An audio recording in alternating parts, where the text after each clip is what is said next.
Sam's family barbecue scene is such an interesting way to highlight the tension in the Van Sant household.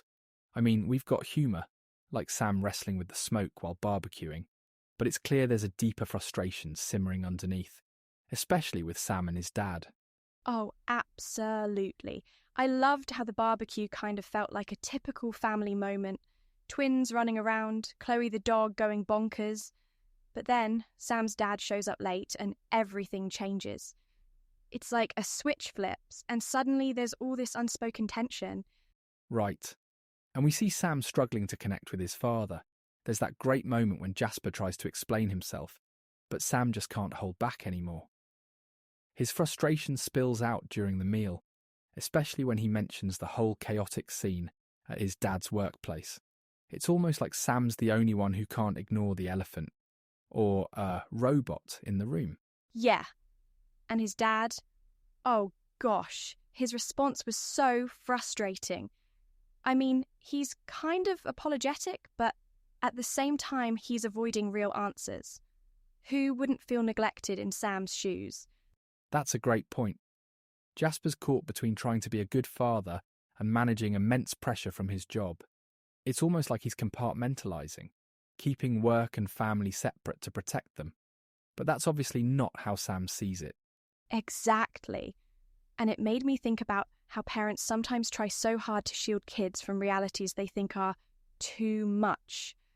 But it just makes the kids feel, I don't know, left out, maybe even dismissed. Oh, that reminds me. Here we go. No, hear me out. This totally reminds me of one time when my parents took us camping. They were so obsessed with all the parenting responsibility stuff, like setting up extra rain coverings or whatever. Anyway, they were doing all this to protect us, and there I was just wanting to roast marshmallows. That's a perfect example. It sounds like Jasper's kind of in the same boat, protecting Sam from his dangerous job while not realising how that secrecy makes things worse. But here, it's different, because Sam's already experienced part of the chaos when he was dragged into his dad's work. He's living with unanswered questions. Oh, totally. And he even says during the argument that he feels like he has no one to talk to about it. That part hurt, honestly. You can tell Sam's craving this deeper connection with his dad, but Jasper just can't bring himself to be fully open yet. It's a strong bit of storytelling, because it reflects a really relatable parent-child dynamic.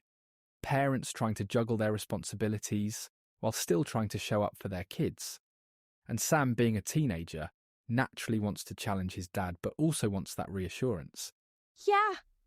And don't you think it's interesting how Jasper finally breaks down and opens up a little?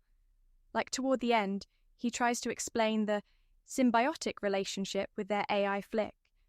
You can tell he's making an effort, but Sam's still skeptical, which, honestly, can you blame him?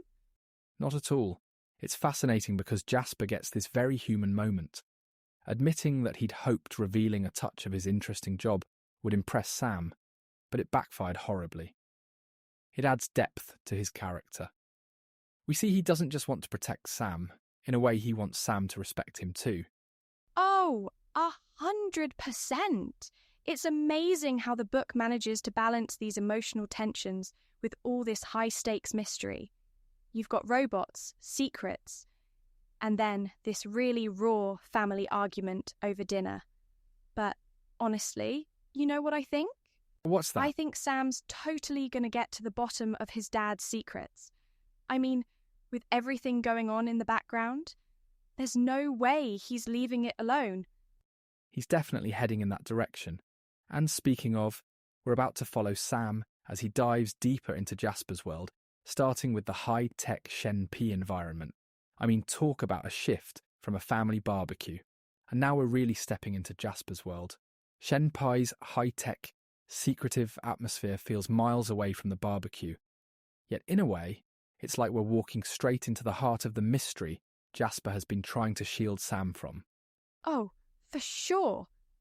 One moment, Sam's arguing with his dad over dinner, and the next thing we know, he's being bundled into this freezing, snow-covered fortress with some seriously intense guardians.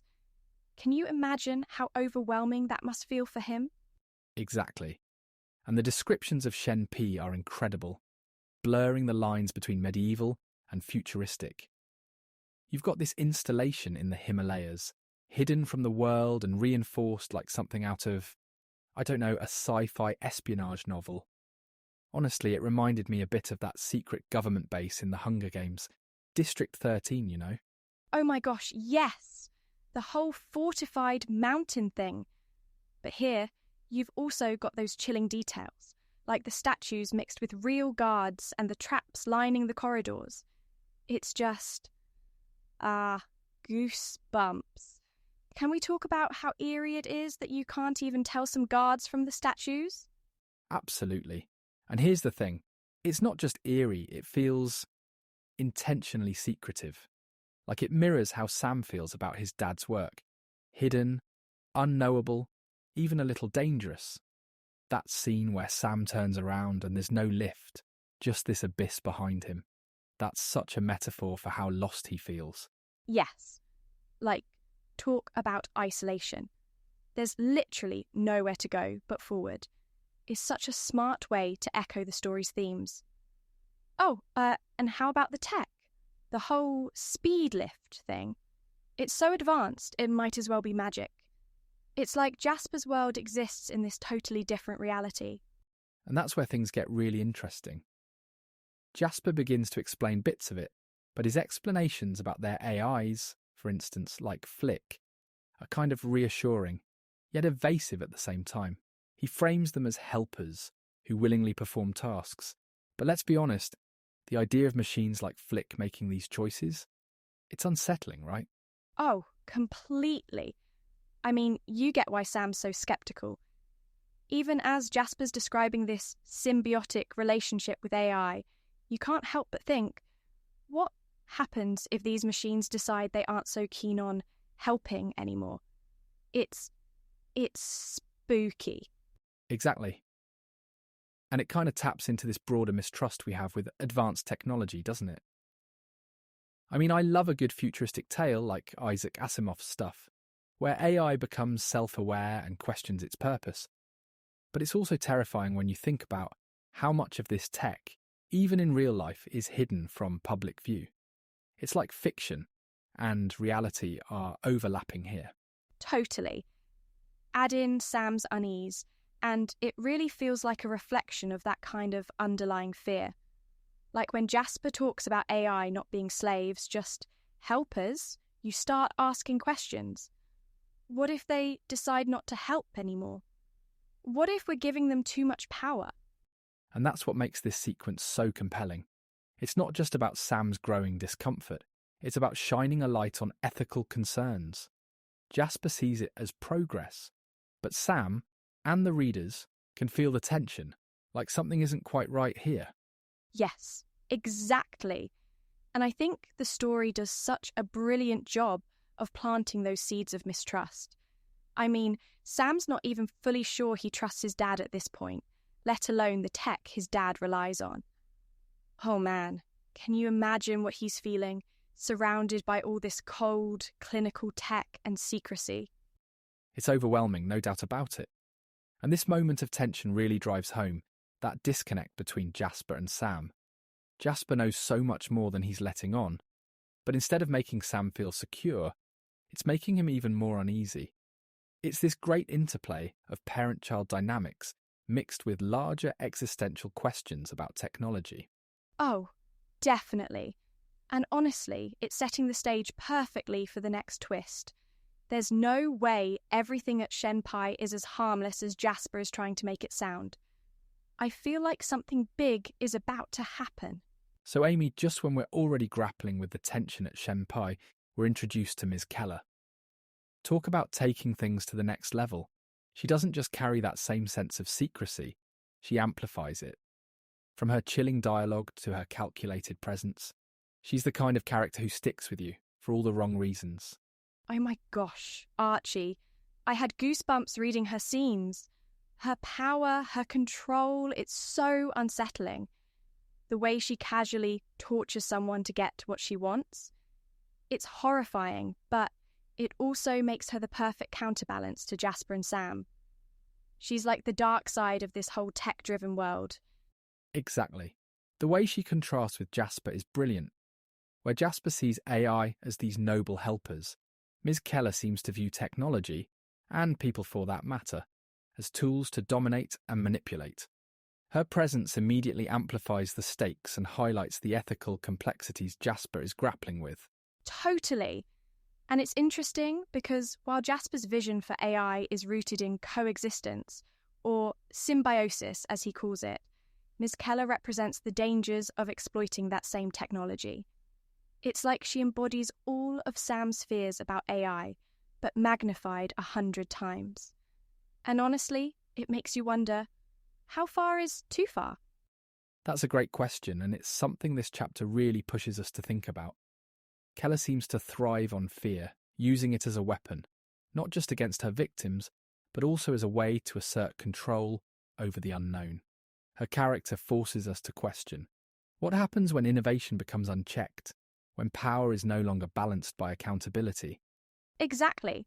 And let's talk about her demeanour for a second. The way she's described. The crimson blouse, the clicking heels, the way she walks out of the room after making her victim suffer for hours. She's not just evil, she's elegant about it, which makes her even creepier. It's calculated elegance, yes. And I think that's the brilliance of her character. Her menace isn't overt, it's all subtle manipulation, precise and almost surgical. When she threatens someone's family as leverage, it's not just cruel, it's deeply personal. She knows exactly how to hit where it hurts most. Oh, for sure. It's psychological warfare at its worst. And honestly, it makes you kind of appreciate how wholesome Sam and Jasper's bond is in comparison, even with all their flaws. Miss Keller feels like the antithesis of any sort of human connection. She's all about control, not empathy. Definitely. She represents what can go wrong when technology or ambition loses its humanity. What's fascinating, though, is she isn't some cliched villain. There's a method to her madness, and that makes her dangerous. It's a stark reminder of the ethical line Jasper is trying to walk with AI. Totally. And honestly, I can't help but wonder, what's her long game? There's obviously more to her plan than what's happening right now, right? Whatever she's after, it's gotta be big. That's what makes her so gripping. We only get a glimpse into her motives in this chapter, and yet her presence looms over the entire story. It's not just about what she's doing, it's about what she's planning. There's this sense of dread, like she's always 3 steps ahead. Exactly. And you just know she's going to cross paths with Sam and Jasper at some point. Oh, can you even imagine how intense that confrontation is going to be? It's going to be explosive. No doubt about it. If Keller's as ruthless as this chapter suggests, Sam and Jasper are in for it. But what I love most is how this sets up the broader themes of the book. Innovation versus control. Progress versus exploitation. It's so layered. Absolutely. And honestly, it's what makes The Stone Thieves such a standout story. It's not just about adventure or cool tech. It's about humanity, relationships, and the tough questions we have to ask about the future we're creating. Oh, I loved this chapter so much. So did I.